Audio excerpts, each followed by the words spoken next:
Good morning, members of the media, and welcome to the Trinidad and Tobago Police Service Weekly Media Brief. I am Michael Pierre, Acting Assistant Superintendent attached to the Central Division, and this morning we will be featuring our Commissioner of Police, Mr. Gary Griffith, along with the Head of Legal Department, Mr. Chandler, and we will be dealing with pertinent issues that the Commissioner sees fit to address the nation. So, Mr. Commissioner. Thank you very much. Members of the media, good morning to you. There are just three short matters I'd like to deal with, and then something more specific and of substance, dealing with the restructuring of the Intelligence Department in the Trinidad and Tobago Police Service. The three minor matters, and I will say minor because I have no intention for us to regurgitate something that keeps going on and on and on. The Trinidad and Tobago Police Service, we have our job to do, and really and truly, as the Commissioner of Police, I've spent more time over the last few days trying to justify my role and function to persons who have absolutely very little knowledge in the role and function of a Commissioner of Police, and also the role and function of the Trinidad and Tobago Police Service. Because what we have seen over the last few days is everyone is an expert, everyone is a qualified police officer, everyone now seems to know the role and function of what the police should and should not do, and also that of the Commissioner of Police. Firstly, I will make mention of the reports that have been ongoing pertaining to the possible resignation of a Deputy Commissioner of Police that we have seen in the media. I wish to clarify this matter, that any matter that comes to my desk of a confidential nature pertaining to a police officer, it will be inappropriate for me to make any comment. If it is that you all need to get clarification on any matter, I will ask and recommend that you refer to that individual. So I ask that the barrage of questions and calls I've been getting from the media pertaining to that report, again, it will be inappropriate for me to make any comment. It is the right of the public to be aware of what is happening in the hierarchy of the Trinidad and Tobago Police Service. I do agree. But until any matter can be confirmed and agreed to by the individual for it to be made public, I would not do so. Second, that is one. Secondly, pertaining to this situation we've seen recently between Sat and Mat, Mr. Sat Maraj and the Media Association of Trinidad and Tobago. This Sat and Mat situation, let me clarify. This has been going on and on and on. The Media Association will submit a report, the police, we clarify it, the Media Association runs in again. We have no intention to be involved in a catfight with any organization or individual. I just wish to clarify again. First, the report stated that the Trinidad and Tobago Police Service, we bombarded the Radio Jaagriti. But then after when you looked at the report, you found out that 5 officers were in plain clothes and 2 uniformed officers without weapons. Then after, you had the experts like Dominic Kalipasad, who seemed to be very well versed in understanding operational procedures for the police, to say why the police service had so many officers in an operation like that. I really wish that sometimes people do a little more research further north than Charlottesville to understand policing. Because we stay here in a vacuum and feel that we are experts in understanding what police is about. If you look at FBI in an operation, FBI may go into a situation in an operation to deal with white-collar crime in a building, and there will be over 60 police officers. It does not mean an abuse of force. There are officers that are specifically assigned to specific things, be it monitoring individuals if documents are not shredded, persons to deal with IT, to deal with forensics, and so forth. So let us stop feeling that everyone is a security expert to understand, because now it seems that the Trinidad and Tobago Police Service, we must have to justify the number of police officers that would take part in any operation to please the whim and fancy of persons who do not have any knowledge in understanding policing. They then stated that they were abused and hostile. And again, I reconfirm, I have never seen Satmarad smile so much in my life. But this was the hostility that the media spoke about. They then stated that no warrant was issued. But 24 hours later, the attorneys started questioning the validity of the warrant. So how can it never be issued and you never saw it, but now you're trying to say that you know what it is and you know that there are flaws? My point is, again, the Trinidad and Tobago Police Service, we don't have time to pinpoint individuals based on who they are. As the Commissioner of Police, I give the assurance to this country that at no time would we witch hunt, at no time would we profile, but at no time would we turn a blind eye based on who the individual is. The Trinidad and Tobago Police Service, we have our job to do, and our job is to be fair, impartial, and to operate to the best of our ability. And now we have reached a point where the police service, even to conduct an investigation, persons want to question why should the police service be involved in their role and function. If the Trinidad and Tobago Police Service wants to clarify a matter, to conduct an inquiry, this has become a matter for persons to question the operational policy of the Trinidad and Tobago Police Service. We have spoken for years that this is a lawless society. And now that the Trinidad and Tobago Police Service, we are doing what is required to adhere to the law. Persons are now offended and they object. I could give a simple example. When there was the matter with persons blocking roads, burning tires because you need your box drain fixed, you need to get your light repaired, you need water. As the Commissioner of Police, I put a stop to it, and I did not care who it was. It offended persons, but as university students, it did not matter to me, because had I not done what I did then, how would I have been able to conduct the same no-nonsense approach and being not flexible for other areas that may be deemed high-risk or hotspot areas? I set the tone based on what is in the law, and I will adhere to the law. If persons find that the law is too draconian, well, then it is you to liaise with your 41 members of parliament to change the law. I will enforce the law. And the law that I am enforcing is I do not care who you are. Nobody in this country would burn tires, drop debris in the road because they need to have some social concern dealt with in their area. I have put a stop to that. And again, if it happens now they're dropping it and they are running away. But the fact of the matter is we have agreed and condoned lawless behavior for too long in this society. As it pertains to this matter, this was not a matter, and people quite foolishly try to compare this to the Buju Banton concert, where there was a warrant based on probably wrong information. This matter with Radio Jaagriti had to do specifically with the police doing nothing more than trying to get information to verify if there was any situation that took place. And by a proper investigation, it could very well clear the individual who was being questioned and that was being attacked on social media, based on what he may have or may not have committed. So the police service, based on what it is we have seen, we decided to conduct an inquiry, and this becomes a national debate. Why did we do this? How did we do this? The Trinidad and Tobago Police Service, we do not operate based on what MAT has or what SAT says or what the TATT has to say. The fact of the matter is that we do not operate to what they do. So if it is that the Publishing Association, they have a policy, and MAT has a policy, that is no business to the Trinidad and Tobago Police Service. We have our policy. And whereas other organizations may write to a radio station to state, this what you have done is wrong, you are warned or whatever, that is irrelevant to the Trinidad and Tobago Police Service. We do not work to the policies of MAT, SAT, HAT or RAT. The Trinidad and Tobago Police Service, we work in conjunction with ensuring that the law is enforced. And again, this was not in any way to target any individual, but we are simply trying to ascertain if something had gone right or wrong. And to conduct an inquiry, this has become a problem. It seems that certain persons in this society are very pleased with the present situation. It seems that some people want to have a lawless society.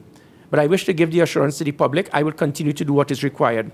I will now hand over to Mr. Chandler, Head of Legal, just to basically give a brief synopsis of what is under the Sedition Act. And this, again, in no way was to pinpoint or target any individual, but it had to do with the police service trying to ensure that the law was adhered to. Right. Thank you, Commissioner. Good morning, everyone.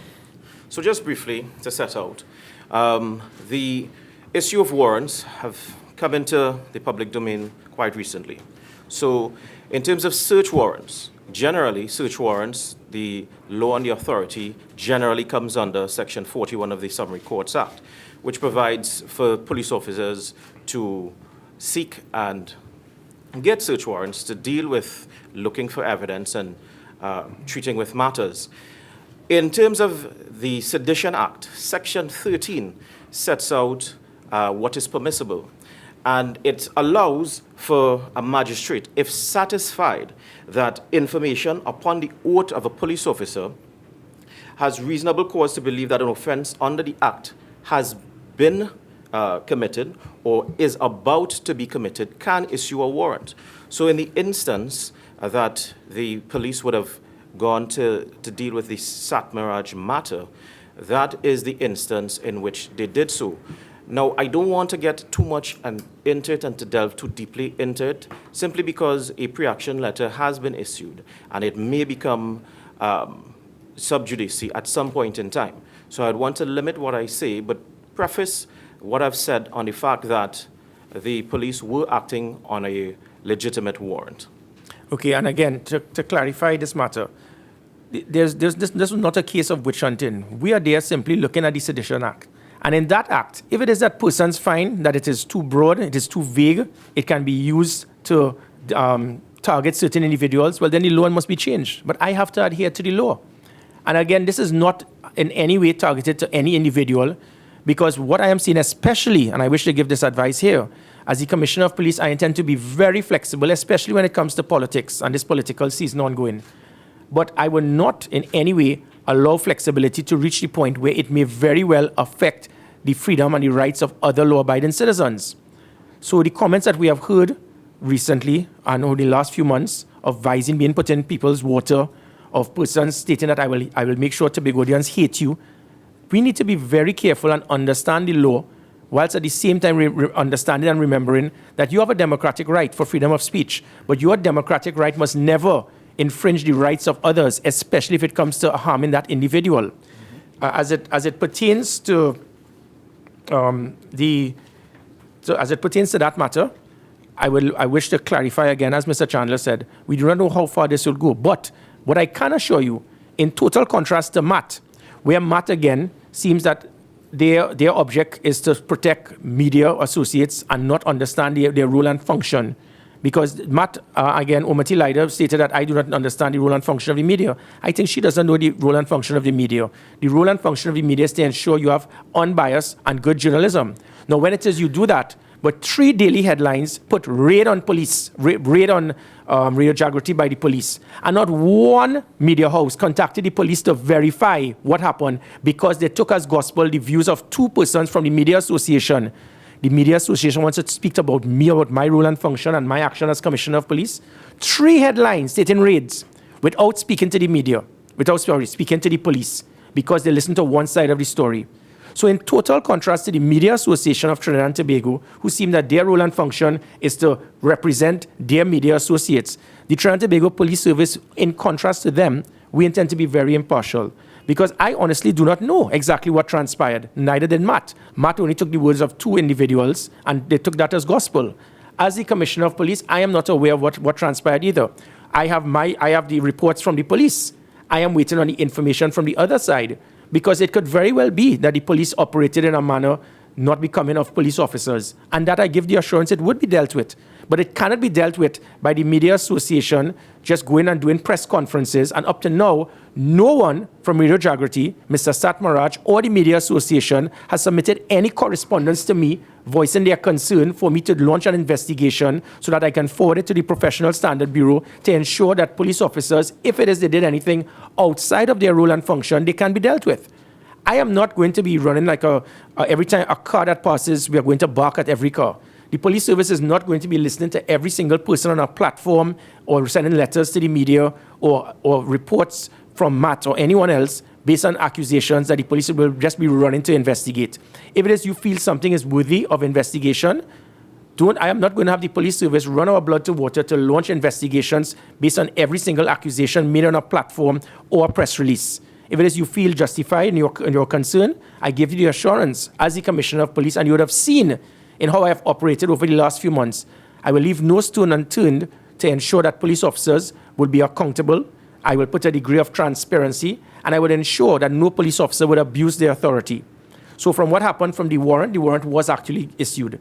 What happened in the meeting with Mr. Satmaraj, it was shown that it was very cordial. What happened in between, I honestly do not know. So if police officers may have been abusive, aggressive, it may very well be so. But I could only operate based on reports that will be given to me. The third point, as it pertains to the Buju Banton situation, again, everyone seems to know the role and function of the Commissioner of Police. I wish to give you the assurance the Commissioner of Police is fully aware of his role and function. If 25,000 persons are attending an event, 300 police officers are involved in an event of that magnitude can have a drastic concern pertaining to security of a country. I led the operation. That is what I do. I lead by example. And if persons have a problem with me doing that, well, then you've selected the wrong Commissioner of Police. I will have none of my officers do anything that I would not do myself, which is why you have seen me at the front dealing with raids, operations, roadblocks, carnival, major events. That is my style. It is leadership by example. That is why I was there. So for the persons who have nothing better to do to criticize the Commissioner of Police for doing his job is because you do not understand the role and function of a Commissioner of Police, and you do not understand what true leadership is about. True leadership is about an individual. If it is that your unit has done something that is incorrect, it is your right to rectify that matter, which is what I did. And if it is persons have an issue with it, it means that you are tunnel vision, not me. I do not see red and yellow. I see black and white. And when I say black and white, I mean right and wrong. And that is how I operate, and I will continue to operate as Commissioner of Police. Because I will in no way have the police service abuse their authority, but in the same manner, I intend to ensure the police service operates in a manner becoming of the best police service that it can be. As it pertains now to my final point, the restructuring of the OCIU. The Organized Crime Intelligence Unit, again, this was not a knee-jerk system. The Trinidad and Tobago Police Service, we can only operate as effective as we could based on intelligence. I have spoken at length that I intend to have intelligence-driven policing. Intelligence-driven policing must ensure then that the main unit for intelligence must come from that organization. If you listen to the words Organized Crime Intelligence Unit, that means specifically the sole role and function of our only intelligence agency in the police service was to deal with just that, organized crime. And what I will do, if it is, we can turn on the screen now.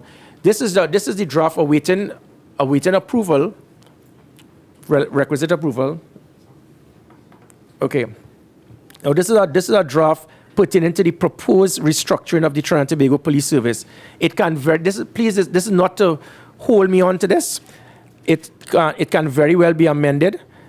But as what you will see here, this has to do with the restructuring of the Trinidad and Tobago Police Service to ensure maximum efficiency, maximum productivity, and to ensure we can be able to have the performance measured and a degree of accountability. You will see a chief of staff, civilian. For far too long, we've had many police officers in the same police admin building and dealing with administrative matters. In modern policing, what we want is to have police officers out there doing policing and not dealing with administrative work. You will see on the extreme left, under chief of staff, all of the units below, many police officers were stationed in administrative duties. And likewise, what I'm saying again, this is done worldwide. You have civilians dealing with specific administrative, logistic, and financial matters, so you could have police officers out doing policing. Therein lies the problem, where for years we had several thousand police officers in the police service, and we keep saying that we are short. There's a reason for it. We do not need to increase quantity. We need to enhance quality. So by doing that now, we are streamlining the police service to have better systems, to have more police officers out on the streets.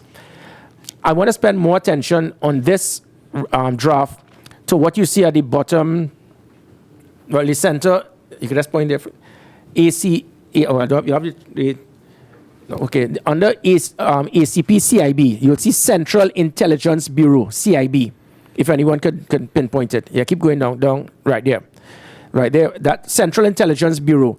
That is going to be our main intelligence unit. Before this, all we had was the Organized Crime Intelligence Unit. It is now being structured in a system now, and again, this is based on immense research, looking at what we have seen from best practice, and looking at our own threats, our own needs, to ensure that our intelligence unit can be streamlined to ensure maximum efficiency. The main aspects you will see on the extreme right, a covert intelligence unit, where again, Trinidad and Tobago Police Service, we never had undercover officers. A police officer in plain clothes that comes up to the finance department to see about his overtime is not an undercover officer. I intend to have proper undercover officers. You will then see higher up, above that, daily intelligence report. Because of the OCIU being what it is, organized crime, the Trinidad and Tobago Police Service never had a proper system for daily intelligence briefings. So you'll have police officers going out on patrols, they will come back with a line all regular and quiet, nothing is being fed. The best way for us to deal with intelligence is human intelligence. Each and every police officer now will be assigned and ensure that when you go on a patrol, when you go on any matter, you must come back with something. There's something you must have learned, something you must have picked up. It then goes to the station sends it up to the division then sends it up to that department.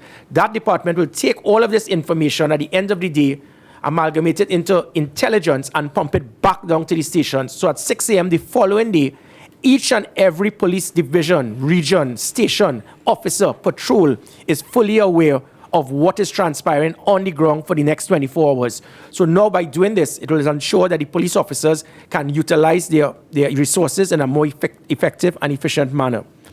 We then move into the other two, illegal firearms and illegal substances. Illegal firearms, this is a unit in the CIB that will be dealing specifically with illegal firearms, which we never had before. The OCIU was like a brand tub, where all intelligence was just pumped in and people were just grabbing and going ahead to do an investigation. Now we're going to have qualified persons specifically earmarking unit situations such as firearms and or illegal substances. So those individuals will be aware of who are the shooters, who are the individuals who will be importing firearms, where it is coming from. They will have their database in their offices to pinpoint and target and profile those persons of interest. And the same will go for illegal drugs. Illegal Firearms Department, this is similar to the United States model of ATF, alcohol, tobacco, and firearms, a unit specifically designed to curb illegal firearms. The illegal substances, similar to the US model of the Drug Enforcement Agency, the DEA. So it is horses for courses where you have persons specifically assigned to understand what it is that they are targeting. And the last has to do with the Criminal Gang Intelligence Unit. That Criminal Gang Intelligence Unit is similar to what the OCIU was doing alone. However, this will be broken into two different aspects. One dealing with, with local gangs, and the Minister of National Security, he threw a hint on it sometime last week, which has to do with dealing with foreign gangs, and the foreign gangs has to do with the concerns we have seen and heard about with the Venezuelan cartels, but also dealing with situations of illegal gambling that we have seen by international agencies and foreign nationals who have been involved in a multi-billion-dollar industry of illegal gambling on an annual basis that is affecting the economy of this country. So that therein lies the concept of operation. In contrast to what persons have felt, where it is that we are seeing that the OCIU is being shut down and all the intelligence of the individuals will be reassigned. That is not it. What we are doing is putting horses for courses. I have seen the ball being dropped on a few occasions with OCIU. I have spoken to relevant arms in different agencies in the protective services.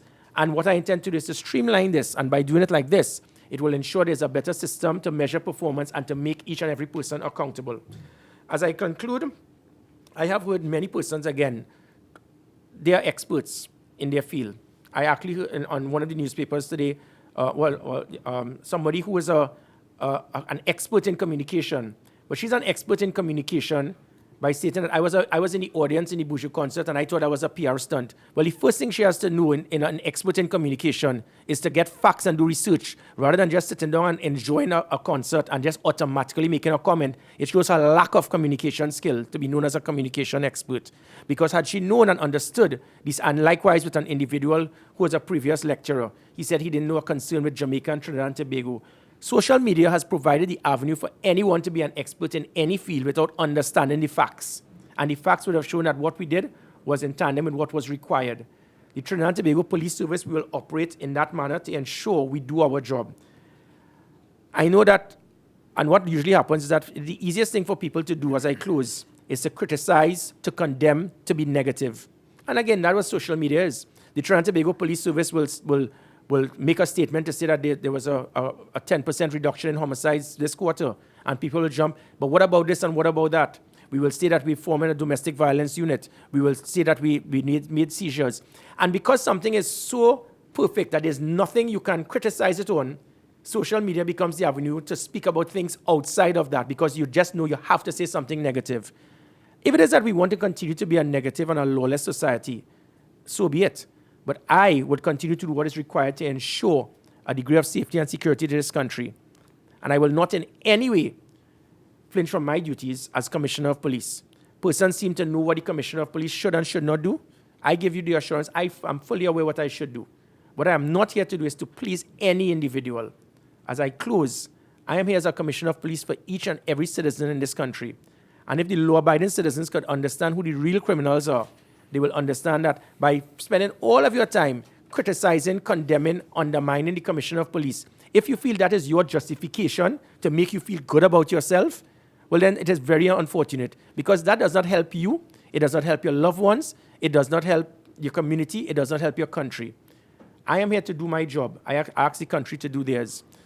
And if the media, Ms. Omati Lider and Mr. Paul Richards and others feel that the Commissioner of Police is being seen too much in the media, he loves the media, it is the media that contacts me.